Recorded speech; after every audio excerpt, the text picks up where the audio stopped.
Welcome back to the Joseph Graham Show. Today I have special guest Joel Weldon. Now you're here because you're already good at what you do. You're a high performer, and yet you know there's more that you can do on your journey, both personally and professionally. One of the most famous high performers in the world of business and finance is Warren Buffett.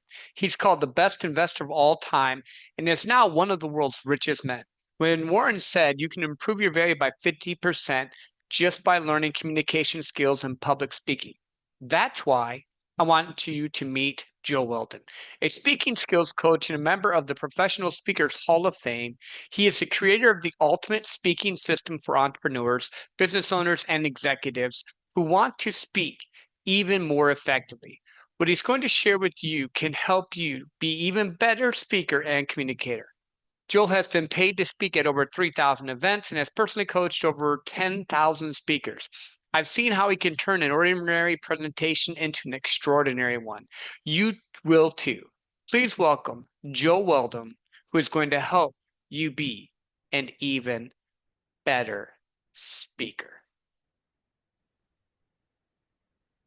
Well, Joe, thank you for being back on. Super excited that you're here. And we're just going to jump into it because I know you're an action taker. A lot of people that listen to my show are just starting out, like I told you before. And a lot of them have this fear of public speaking. Why do people even have such a fear of getting in front of people and speaking? Well, that's a great question. And it's so true. Remember the book of lists? They used to have, it was very popular, especially at Christmas time. What are the greatest fears? 10 greatest fears. Always in the top three was speaking in front of a group. And even Jerry Seinfeld, the great comedian, in his stand-up act, one of his great lines was, at a funeral, the person giving the eulogy would rather be in the casket than giving the eulogy. In other words, death is better than public speaking. So, why is that? That's a great question. Well, the reason is that when people who don't have much experience speaking in front of a group are asked to say something, whether it is as a eulogy at a funeral, or maybe a toast at a wedding, or maybe in their business, they're called on extemporaneously to say something, and they haven't done a good job. And unfortunately, most people aren't taught how to be effective speakers and communicators. And that's the first premise that I learned decades ago. Speaking effectively is a learned skill. Now, we've just had lots of football games over this holiday season. If you've never kicked a football, imagine going up into the stands, pulling out a fan, and say, you're going to kick a field goal from 50 yards. And the fan has never kicked a football. What kind of performance do you think they're going to give? It's terrible. They don't know what to do. And that's unfortunately what most people's experience has been. They don't know what to do. They got a bad result and they don't want to do it again.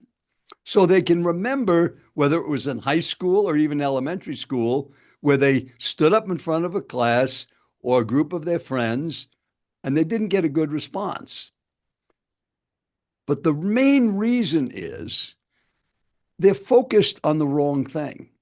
Most people that have a fear of speaking are focused on themselves. What am I going to look like? What am I going to sound like? Will people like me? Will I get my point across? Will I be clear? Is this going to make a difference? And they're thinking about themselves. So the best suggestion to overcome a fear of speaking is, number one, accept the premise it's a learned skill.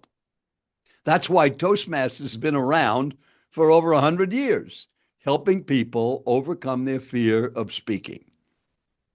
But if you on your own just would accept the premise that it's not about you, that if you're asked to speak, think about what is the purpose. So let's go back to the eulogy.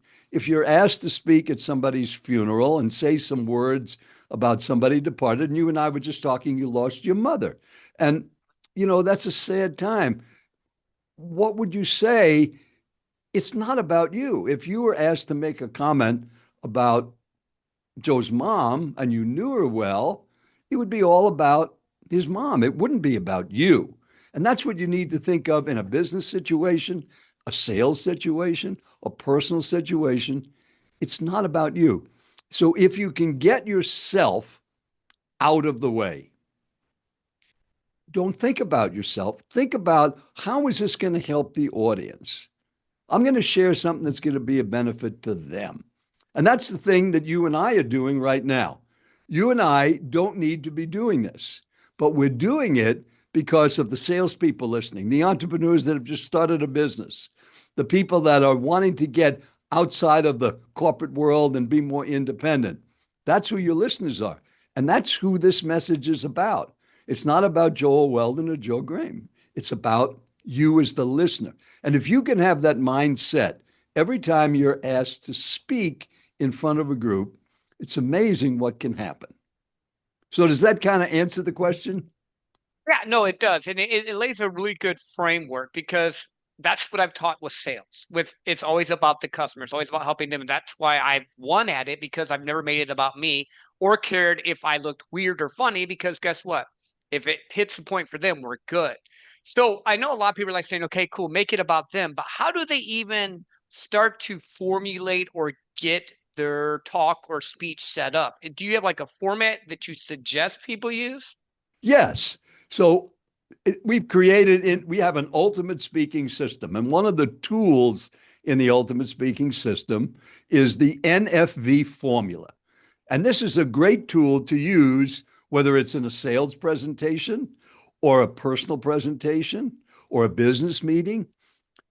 NFV stands for three simple words: need, fears, victories, as it relates to your audience. So let's just say that you're a sales professional and you've been asked to talk to one of your clients about your product or service.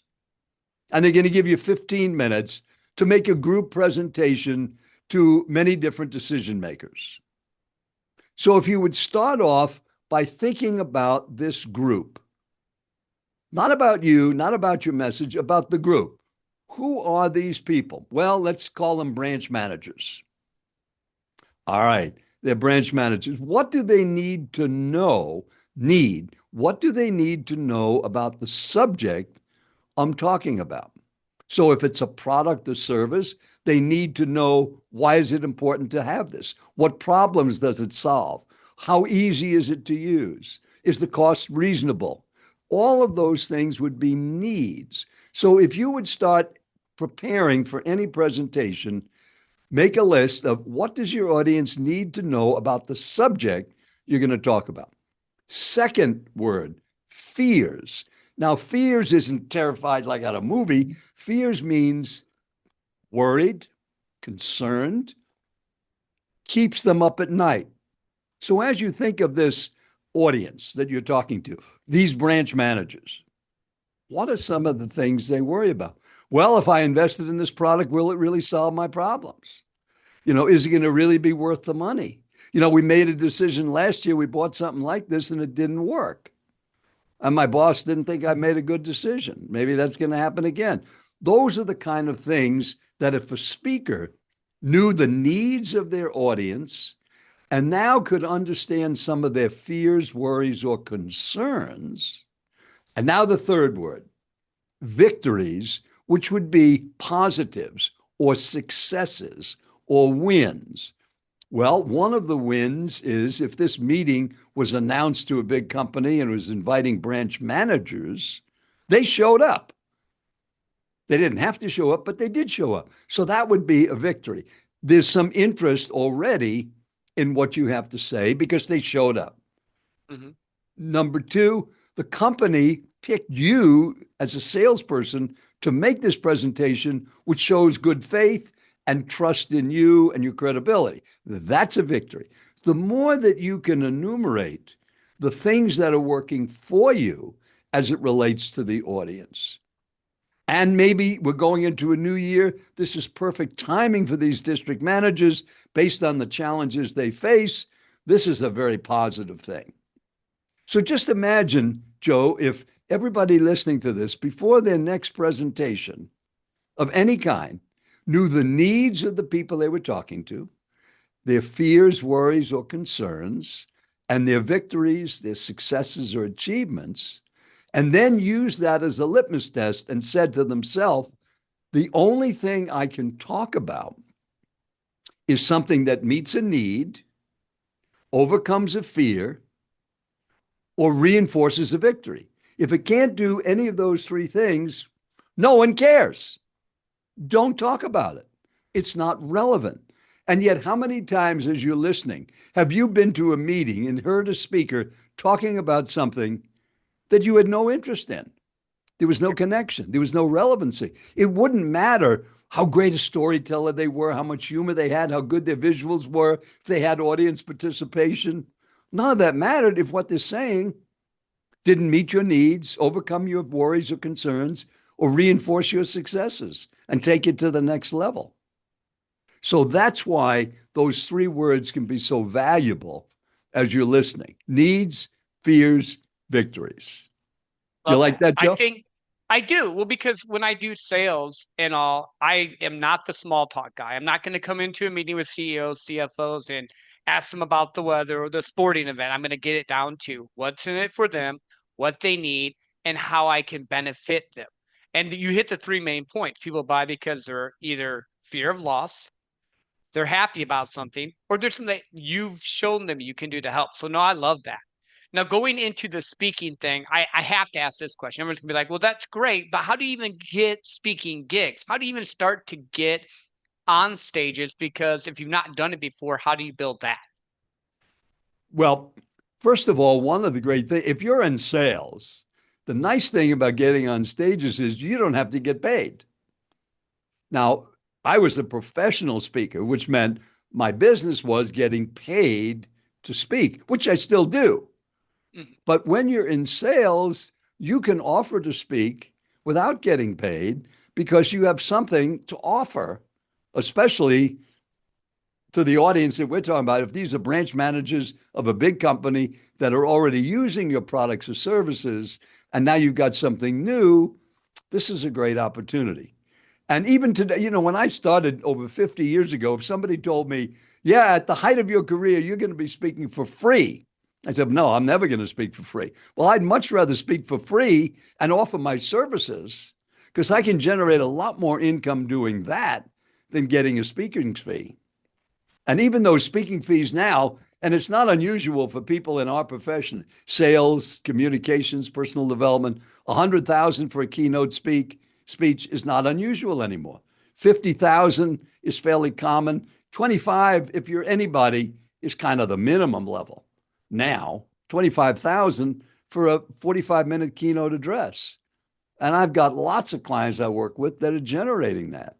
So people are getting paid a lot. However, in sales, you can generate a lot more than $25,000 in business if you have 50 people you're talking to, as opposed to one person one on one.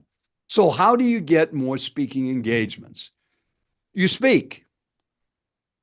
How do you get better at golf? You play golf. How do you get better at speaking? You speak. And you offer to speak wherever you can.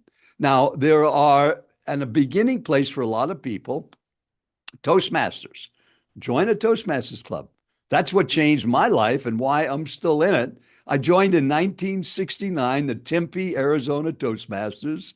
And every Monday at noon, I'm at Chat's Toastmasters in Scottsdale, Arizona, at this Toastmasters club. So that's 57 years, Mhm. now that we're in 2026, that I've been involved in Toastmasters.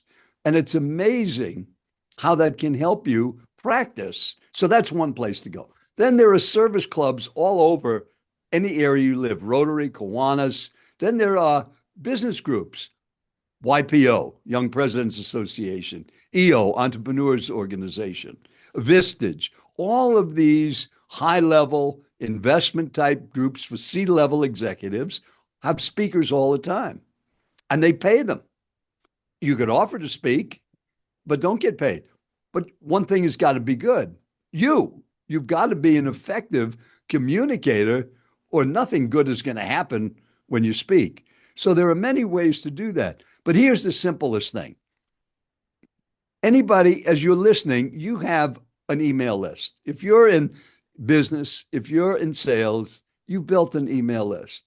Why don't you send out, not the beginning of the year right now, but wait a couple of weeks and just say, congratulations on this great new year we've just entered. One of the things that might be helpful is, and then what's your subject? Let's talk about, you're an expert at ABC. ABC is so much talked about today. And I've developed a presentation on how ABC can be implemented and used even more effectively. And I was just wondering, are you part of any group that brings in speakers to talk to your members that you'd be willing to recommend me to? So there's a simple way. No money's involved. Contact people you know and like you and trust you, that you have a presentation on ABC and how it applies in 2026 to businesses. And a matter of fact, I'm not even charging for it. Now, I'm not going to say you're going to get 100 speaking engagements, but you might get one or two people who say, yeah, matter of fact, I just became program chair of my club. Or our homeowners association does something for our 4,000 members. We have events every Saturday and we bring in speakers. I'd love to have you come. You don't know what can happen.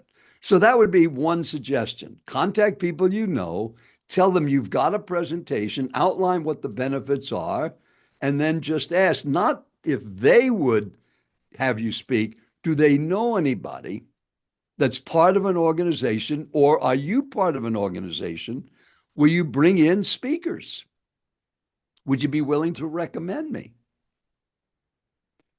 So does that make sense, Joe? Mhm. No, I love it. I think it's great because I hear I'm gonna make a joke here, all the gurus say, well, you just post on Facebook and it magically happens, which we know does not happen. Now, I'm not saying don't you see my content. I do post on Facebook all the time. I post on social medias. But I think the thing most people forget is relationship is the biggest collateral you have. And you just laid it out beautifully there. You said, hey, who do you know that you've already helped that may be associated with the group that can get you in? Because, like, when I started in sales, Joel, I was horrible. I was doing a flip chart for a gutter presentation. You don't need a flip chart for a gutter, but this is going to take me back 20 years ago when I started sales. And I'm looking at the guy flipping. He goes, bro, I like Home Depot. I'm going to buy the gutters. I just knew you were green and needed to go through it. You're good. Because I tried to tell the guy, no, I'm not going to I can't do this. He goes, you're fine. And I'm like, oh, crap. That's when I learned it's not about me. He didn't care who was going to sell it to him as long as it solved his problem. So yeah, no, I'm with you there. I love that fact.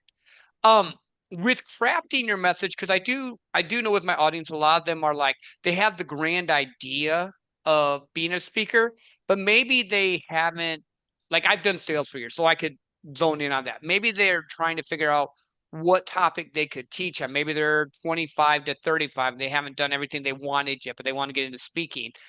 Do you have some insights on to how to find the type of message you want, or what would you suggest? Well, you have to be qualified to talk about a subject. And I can't tell you how many people have come to me over the years. I just got such a passion for this, and I just want to share it with the world. Well, no one cares about your passion or your mission to share it with the world unless, like we've said in sales, there's a benefit to them. Mhm. What do they need to know? So if you're thinking about wanting to speak more and you're not sure of your message, what are you qualified to talk about that? Then we go back to NFV, that will meet the needs, overcome the fears, and reinforce the victories of the people you want to get in front of. And unfortunately, people think that the world has got to know what I know. No one cares. And the same thing here. You didn't ask me why I became a speaker. We hear about that all. What's your why? And Simon Sinek started this whole fad when he gave that amazing 10-minute talk. And I used it recently in a speech. I looked it up. It was a TEDx talk.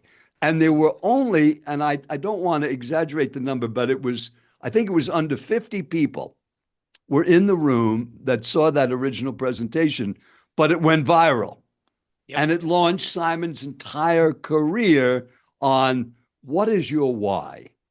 So let me give you a read on that. As you're listening, just imagine you have a toothache. and you think it's a root canal, and you've had root canals before, it's very similar, and you're in great pain. You go to a dentist because you're out of town. You find a dentist. It sounds like he's good. You go in there, and the first thing you say is, "Doc, before you do anything, why did you become a dentist?" No, I don't think you're going to ever ask that question. You're going to say, "Have you ever done root canals?" He said, "Yeah. Matter of fact, I just did my 15,000th last week." "Okay, doc, take a look." All right. Yeah. That's all you need to know. I think knowing your why is important to you, Hmm. but I don't think anybody else cares, especially in the beginning. So think about that for yourself. Why do you want to share this message? And who could benefit from it? No, that's brilliant. Like, because the whole reason I started this podcast had nothing to do about me. It had to do with I had done well with sales for years, and I had the idea. I took my wife to Hawaii, which she wanted to go. We've gone 7 times now, and I took my kids to Disney. I'm like, I want to help other guys because in my mind it was just thinking of other guys at that time get a plan to be able to take their kids to Disney, their wife to Hawaii, insert wherever they wanted to go. And that's why I made this used to be called the 150K podcast, getting people to step one. And we switched it over. And I'm sitting here going, because I like Simon Sinek, but I'm like, no one ever cares about it. People aren't going to like this statement, but it's true. No one cares about what you did. They care about how it affects them. Right. And once you reframe it, it's beautiful. And it's not them being selfish, it's just how they filter. That's how the world goes. So, what would be, as we're going into this, I'm just thinking, what would be a good piece of advice for how to actually do a successful talk speech? Now, I know we said make it about them, but I want to go just a little bit deeper. Is there anything else besides making it about them? I know we went over the framework, but anything we can go a little bit deeper on with that? Sure. Well, if you think about a message, any kind of message, it's got to start somewhere and it's got to go somewhere. So there are a couple of suggestions to think of, a couple of little bullet points to put in your mind as you're listening. Number one, make it impossible to be misunderstood. And without knowing who you are as you're listening, if you are speaking right now, I can tell you your biggest problem without even knowing who you are, because every speaker has this problem. Now, Joe, is it okay if I talk about a problem? All Please right, do. here it comes. Here's the problem. You know too much. If you are an expert in widgets, you know so much about widgets. If you're an expert in AI, you know so much about AI. If you're an expert in the communications area using cell phones and other social media devices, you know so much. And there are 6 words you're never going to hear if you become a speaker. And Joe, you're never going to hear this when you speak. 6 words. You ready for them? Hmm. Talk as long as you want. No, nobody's ever going to say that to you. And if they did, if you started, now our listener today happens to be a Friday afternoon. Now, if I said to Joe, Joe, tell me everything you've learned about sales, how to grow a business, how to develop a connection with your prospects, and how to have a life that's built on selling. Tell me what you've learned. Go. Okay. So now it's Friday at 12:20. I'm sure by next Friday he's not even halfway through, and we got time. We might be at the end of the month. And the same thing would apply to you as a listener. If you have a topic that you're skilled in and knowledgeable about, you know too much. So, in organizing your message, think about that statement. Make it impossible to be misunderstood. Focus on one or two things, but begin your message with the call to action. In your preparation, if you would think, and Joe, I know you do this in your podcast.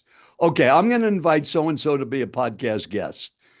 What is the call to act? What are my listeners going to do if I get this guy or gal as a guest? So when you invited me, in your mind, the call to action, the benefit to the audience, what Joel was going to ask them to do is Be an even better speaker.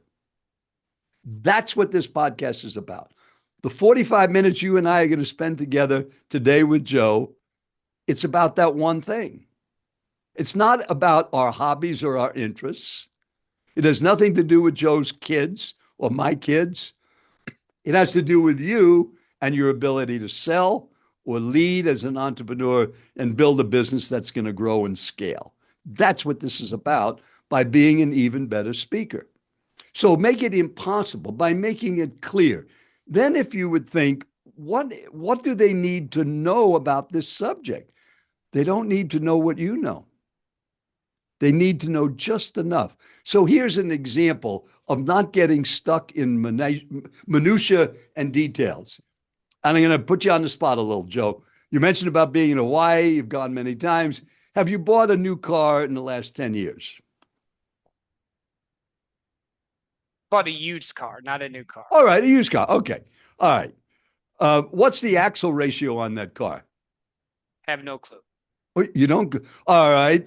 What about the compression on the cylinders when they're firing? What's the P? You don't know I that. don't know what the PSI is either. No. I'm not a You don't. mechanical guy. Oh. All right. So without knowing what kind of car you bought, and as you're listening, I'm sure when you bought a car, you probably didn't care about any of those things. But the color was really nice. And the seat, when you sat in the seat, it was really comfortable. And the computer screen, it was big. And the sound system was nice. And I hear it gets pretty good mileage and it's good on trade. Okay, I'll take it. Mhm.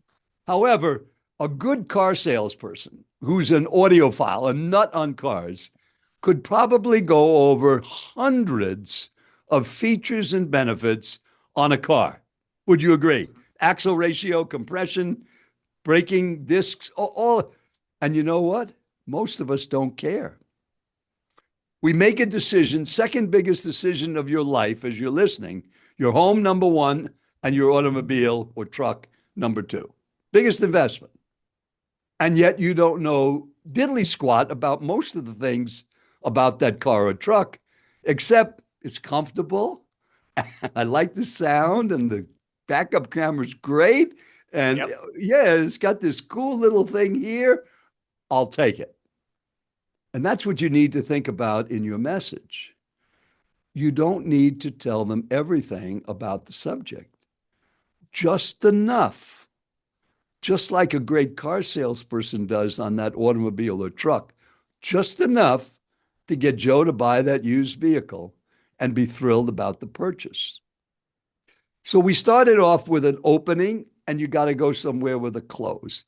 So the first suggestion, once you've got that down, what are you going to ask your audience to do? Mhm. A call to action can be three different things. It can be something for them to do. Buy my product. That's a do. It could be something to think. So every time you see a yield sign, think about this statement. That's what the call to action is. It could be a feel. Every time you feel you're going to get upset, use this concept, this acronym I gave you for ACT, ACT, use that and see what happens. Okay. So if you knew where you're guiding your audience to, the call to action is the end. What do you want them to do? Then tell them that in the beginning. So one of the other tools that we've created are three words to begin a message with. Know, spelled K-N-O-W, know, have, feel. So just think about this, Joe. If you're going to begin a podcast and you told your listener, what are they going to know? You're going to know a lot about speaking. You're going to know how to overcome your fear of speaking, maybe how to get more engagements, how to organize your message. You're going to know four different things that can help you make an even better presentation. All right, that's the know. Have. You're going to have an opportunity to hear somebody who's done this, paid to speak at over 3,000 events, has coached over 10,000 speakers, and been doing it for over 50 years. And you're going to have that opportunity to pick that brain by me asking some questions. And as a result, feel, know, have, feel. Hopefully, at the end of this 45-minute podcast, you're going to feel even more confident about your ability to speak, to organize a message, and stand in front of a group without trembling, knowing it's all about your audience and not about you. So, with that, let's begin this discussion with your special guest, Joel Weldon. Okay, so what if you did something like that in any presentation? Tell your audience, what are they going to know about? What are they going to have? And you're going to have an opportunity to invest in our product or service. And as a matter of fact, because you're part of ABC Group, you're going to get a savings. Okay. If you're going to sell something, tell them that right up front. Hmm. And then how will this make them feel? You're going to feel even more confident. You're going to feel even more excited about ABC. You're going to have a tool that's going to save you a lot of time. What will your audience know, have, and feel? And if you use that in the beginning, it becomes a guide for you as the speaker to make sure that's what you give them. So is that That's enough brilliant. as a structure? Yeah, no, I love that because I think so many times people get in their head, and my wife said this too. When you said it, just made it click back. She goes, "What's simple to you is not simple to them." But when you're speaking, you have to break it down and make it simple because I think, and I'm going to ask you, we have a tendency to assume too much that they know more than they really do. Like when they come into you teaching them on sales or speaking or whatever. Have you found that speakers will sometimes assume their audience knows too much or knows Yes. what they do? Yes. And there's a great way to do that. So let's say they are very knowledgeable. Well, you don't want to talk down to people. So here's some couple of great phrases to use, as you already know. Like with a car, you already know that there's a backup screen. But what makes this a unique backup? Okay. Or your experience has probably taught you that. Mhm. So now we're giving the audience credit. And one other thing that we didn't really talk about, except we mentioned briefly in the beginning, make it about them. One other thing that we should add, and that's you. I put it on a little piece of paper. I don't know if you can see this on the screen. Yep, yep, Does we that can. show? Can you read that? I'm not sure. Oh, you You. can. Okay. Yeah. All right. So if we make it all about them, and here's a great thing on a podcast or in a presentation, talk to one person. Mhm. Notice I never said many of you, some of you, all of you listening. It was always a singular you. And you can encompass everybody. As an example, you might be new to sales, or maybe you've broken every sales record in your company. Okay, we just went from 0 to 100 with that statement. Mhm. Now I'm going to include seven, almost 8 billion people, I guess, 7 or 8 billion, I forget the number. You might be a man or you might be a woman. We got everybody included. Mhm. You might be old, or maybe you've just started out your career. We got everybody in that time continuum. So that's one thing to think of. So you can use that when it comes to knowledge about your product by saying you might be extremely familiar with ABC, or maybe you never heard about it till today. But that's okay, because when you use ABC, and if you've heard about it before, you know it gives you this. And if this is new to you, it gives you this plus this, and this. Mhm. So that's one way to avoid people feeling, oh, what does he think? I'm an idiot? Of course I know about ABC. I've been using it for years. Mhm. And I see this with AI all the time. So many people now are AI experts. I'm really into AI. I love it. I think Mhm. it's going to be one of the best things for speakers and salespeople ever. But there are people out there saying things about it, and they're talking to the audience like they're the only ones that know about it. Well, today, if you're not using AI, you're going to be the only one not working. Yep. As you've heard that expression, AI isn't going to take your job. It's going to take your job if you don't know how to use AI. Mhm. So, but that's an example of not putting people down or assuming that they don't know or assuming that they do know because you don't know. Like right now, your listener We have no idea who's hearing us right now. You have salespeople, you said, but we could have brand new salespeople still in a training class, haven't made their first sales call yet. Or we could have people in the sales hall of fame in their company that have broken every sales record the company's had over 100 years. And we have great pros. So you can still get everybody into your message by making it about them, one person. No, I love that. I love that. Now, we've talked about a lot of stuff from making it about them to having the right frameworks to getting things set in motion to not talking about the why because the why only matters to you, not the listener. Is there anything else that we've missed along the way or any like last closing thoughts on this? 'Cause I know we kind of gotten into it some, and I just wanted to make sure I didn't like skip anything. Well, I think if you use some of these little tools, first go back to what does your audience need to know about the subject? What are their fears? What are their victories? Then, when you're organizing your message, make it clear in the beginning.